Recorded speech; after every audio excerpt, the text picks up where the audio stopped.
Brick that media, we up. Thanks for tuning in to another video. Man, Black Friday 2025. Today is Saturday. Black Friday was yesterday, and we worked. We worked. At UPS, Black Friday is a working holiday, so if you get holiday pay, you get 8 hours regardless whether you work or not. And if you do work, you get the holiday pay. Well, if you qualify to get the holiday pay, you get the holiday pay, the 8 hours. And if you actually go into work, whatever you work, you get double time. And so if you qualify for holiday pay, which most drivers do, you get triple time, whatever you work. Up to 8 hours. So, yeah, yesterday was crazy. I leave the house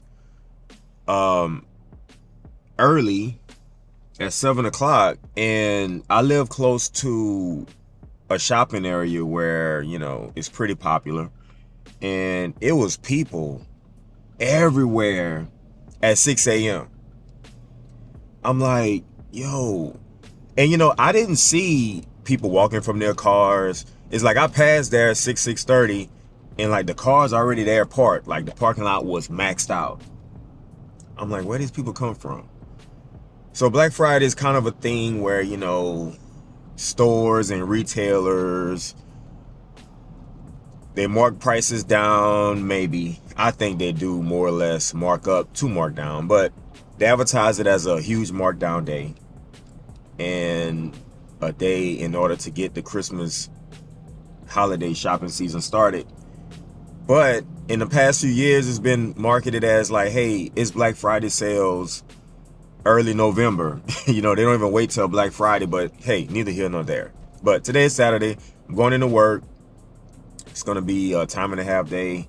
Last year, I didn't work on a Saturday after Thanksgiving, and not that I regretted it, but, you know, about 2 weeks later, I was like, you know, I probably could have worked, but I did some other stuff. But this year, I'm working the Saturday after Thanksgiving, running my route, getting whatever I can get off before, well, to help myself out on Monday, because Monday is Cyber Monday, and that's when it really normally gets heavy. So we'll see how that goes, because volume is not at the levels of previous years, but UPS is already forwarding loads, so it's kind of hidden, I guess, the lightness of the volume right now. Okay, but yeah, we're gonna go into work today. But just this Black Friday stuff yesterday was crazy.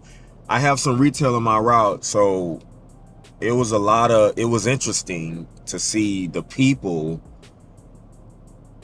fighting over parking spots, arguing over parking spots, people cutting people off, jumping curbs, you know, turning left on a right, or turning left from the right lane, turning right from the left lane. It was a whole bunch of crazy. But you know, this holiday season is crazy.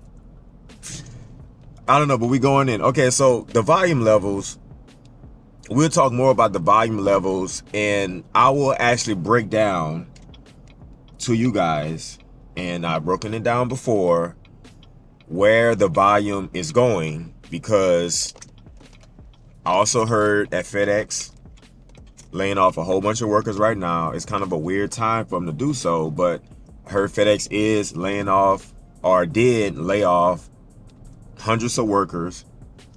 So we're going to review that, but it's kind of a weird time for them to do so. But I will break down where the volume is going, or where the volume went, or where is the volume.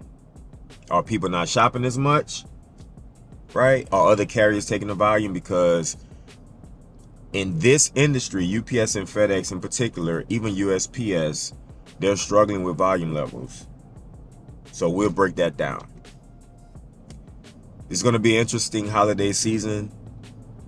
We're going to see if it hits as far as the volume levels, because every year, and I said this on a previous video, every year we get to that point where, okay, maybe it's like the first week of December, after Cyber Week, you get to that first week of December, and management's like, okay, y'all, hey, get ready, you know, The volume's about to hit.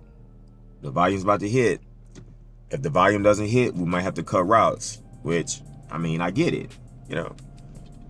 So every year is kind of different. Sometimes the volume hit earlier in December. Sometimes it's closer to Christmas.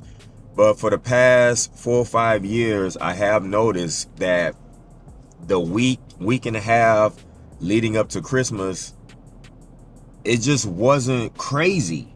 It just wasn't like, oh man, we're getting behind. Now that could be, I'm sure some of it is, we have enough help, or they hired enough seasonal help in order for it not to be as bad, and you have plenty of staffing even at the point to where not everybody's working. You know, the extras maybe not working every day.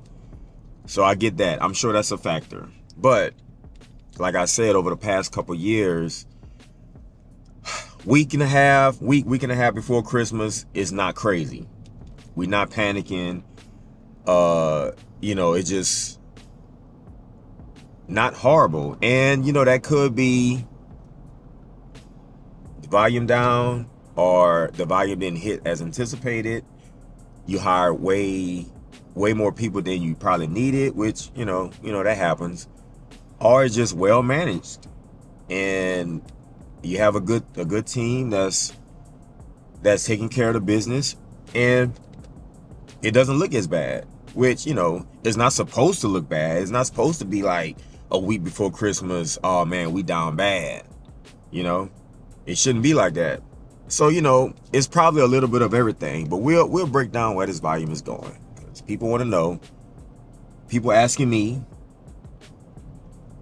We talk about it all the time. We'll talk about it again. You know, I give y'all updates, and we'll keep it moving. So after peak is over, you know, it's going to be a little testy, most likely. I do know that the second round of buyouts is probably going to be happening in February. And UPS is going to do what they're going to do in January regardless. In January, it's always, you got to cut as much as you can. And this year it'd be no different. Except for this year, you have the buyout. You have the buyout factor. You have the management buyout factor that's happening right now, you know? And so it's a little different this year with all the other factors that's involved. And so, you know, it's going to be a little different, but we'll be here to let you guys know what's going on, what's popping, what's happening, what's not happening, who's here, who's not, who's shaking, who's not. And we're going to always break it down from an objective perspective, even though I am a driver, I'm a union member. I always try to be as objective as possible, because it's easy as hell to take a side, but what happens when your side isn't doing the right thing? Which, you know, that's why I prefer to be objective. And I call out everybody, you know? I call out everybody on all sides. If you want to call it all 3 sides, all 4 sides, it doesn't matter, you know? I just call it how I see it, and I just think it's better that way, you know? I just think it's better that way. So we're going to keep you guys informed, and we have a lot of videos dropping on the channel. And, you know, this holiday season, we gotta get with the people and see what's going on. Wait. Yeah, man. It's probably a lot of people at work today, which I get it. Yeah, it looks like it's a lot of people at work today. Whew. All right, y'all. Well, thanks for tuning in. We'll see y'all in the next video. Bricked Out Media. We out.